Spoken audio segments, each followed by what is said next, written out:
Assalamualaikum warahmatullahi wabarakatuh. Alhamdulillah kita bisa bertemu kembali pada pertemuan kelima ini dalam keadaan sehat walafiat.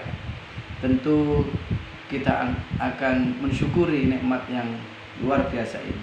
Nikmat sehat itulah yang membuat kita bisa beraktivitas, bisa belajar, dan bisa mengkaji ilmu-ilmu yang kita cari selama ini ya. Baiklah, sebelum kita lanjutkan kuliah kita ini, kita awali dengan berdoa dulu ya. Bismillahirrahmanirrahim ya. Selanjutnya saya ingin mengajak kalian untuk review kembali ya. Pada pertemuan pertama, kedua, ketiga, keempat, insya Allah para mahasiswa sudah memahami mulai dari pengertian inklusi, kemudian bagaimana ciri-ciri identifikasi siswa ABK, kemudian model-model pembelajaran guru pendidik di sekolah inklusif. Dan kali ini kita akan membahas bagaimana sih bentuk layanan kepada ABK, bentuk layanannya ya, atau strategi penanganan pendidikan ABK. Nah, ada 3 yang perlu kita pelajari hari ini, yaitu dalam bentuk segregasi ya, itu segregasi. Yang kedua dalam bentuk integrasi, yang ketiga dalam bentuk inklusif. Nah, pengertian dari segregasi ialah penyelenggaraan pendidikan bagi anak ABK yang dilaksanakan secara khusus terlepas dari sekolah atau anak-anak reguler atau anak umum.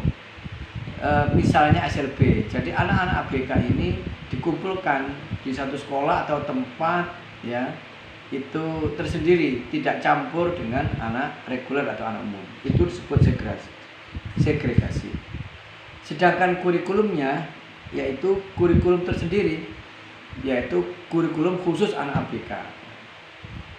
Kemudian bentuk layanannya adalah mungkin anak-anak itu diasramakan atau disendirikan ya, atau dalam bentuk belajar jarak jauh. Mungkin gurunya datang ke salah satu tempat secara tersendiri gitu. Nah, sistem ini, strategi ini itu ada plus minusnya. Plusnya atau kekuatannya atau kelebihannya ialah mereka merasa senasib. Yang kedua, mudah beradaptasi. Mereka mudah beradaptasi. Kemudian mereka termotivasi secara sehat. Itu kelebihan atau keuntungannya.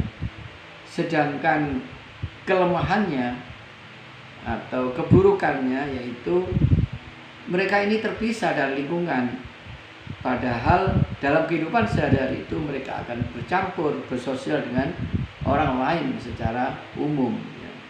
Ini kelemahannya. Yang kedua, menghambat perkembangan sosialnya. Jadi hubungan antara orang dan orang, anak dengan anak itu kurang karena mereka memang sekolahnya disendirikan terus kan. Yang ketiga, mereka akan merasa ada ketidakadilan.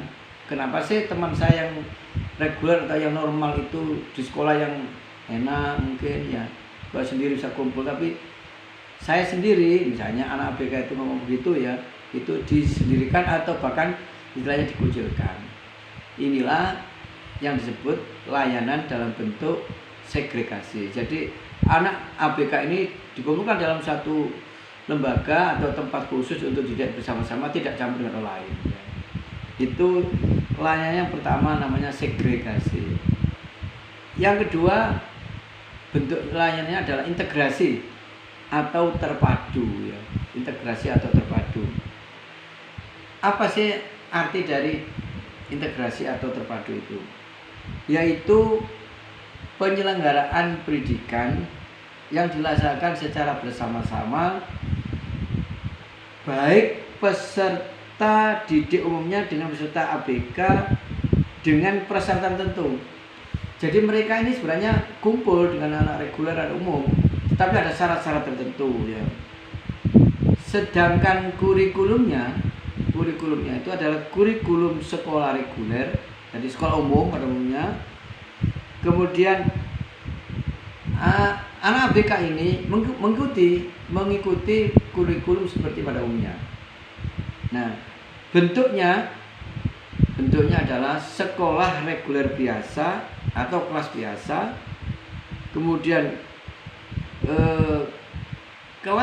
ada kelas campur, cuma juga ada kelas dalam bimbingan khusus atau kelas biasa dalam ruangan khusus atau ruangan bimbingan khusus. Yang ketiga, kelas khusus di sekolah reguler. Jadi gini, seperti anak-anak ini dikumpulkan dalam satu kelas, tapi dalam lingkup sekolah satu lahan dengan sekolah reguler. Tapi mereka tidak campur sekolahnya itu atau belajarnya itu, mereka kumpul sama-sama anak BK dalam kelas khusus begitu, tapi dalam lingkungan sekolah reguler. Itu namanya integrasi atau terpadu ya kan. Nah, tentu saja ini ada plus minusnya ya kan. Plusnya atau kekuatannya, anak-anak ini masih bisa berinteraksi sosial pada teman-teman reguler ya. Misalnya ketika di perpus, mungkin ketika di kantin, di musola, di masjid, mereka masih bergaul, masih bersama-sama dengan anak umum pada umumnya. Cuma pada waktu pelajaran dia disendirikan di kelas khusus ya kan. Nah, tentu ini semua ada plus minusnya ya kan. Nah, itu ada berbagai metode memang gitu. Jadi ada yang seperti sekolah SLB tapi ada di dalam sekolah reguler begitu. Itu. Nah, yang ketiga ialah kelebihannya. Proses sosialisasinya sedini mungkin sedini mungkin. Sosialnya kepada anak umum itu bisa dilaksanakan, tapi belum maksimal ya, karena mereka bergaul tapi kelasnya tersendiri. Yang kedua, mendapat bimbingan dari guru umum ya. Dia masih dapat bimbingan dari guru umum seperti anak pada umumnya ya. Nah, itu kelebihannya. Kekurangannya masih semacam dikucilkan ya kan, karena kelasnya khusus itu ya. Kelasnya menyendiri di pojok misalnya. Sementara anak yang non reguler itu di kelas yang lain. Walaupun dalam satu lembaga pendidikan, tetapi mereka masih merasa itu tidak adil ya, tidak bisa masuk grup, tidak bisa masuk kelompok pada umumnya ya. Nah, yang ketiga adalah pendidikan inklusif. Nah, yang ini yang akan kita pelajari dalam semester ini yaitu. Nah, pendidikan inklusif itu yaitu sistem penyelenggaraan pendidikan secara bersama-sama antara anak yang punya kelainan mental, spiritual, kelainan fisik, kelainan anak yang punya kelainan dan kekurangan, belajar bersama dengan anak-anak reguler mungkin tidak hanya satu sekolah tapi dalam satu kelas. Yang ini disebut inklusif. Nah, kurikulumnya modifikasi. Jadi kurikulum yang umum itu kemudian itu disederhanakan atau samarkan atau disesuaikan dengan kemampuan dan kebutuhan peserta, terutama siswa ABK ya.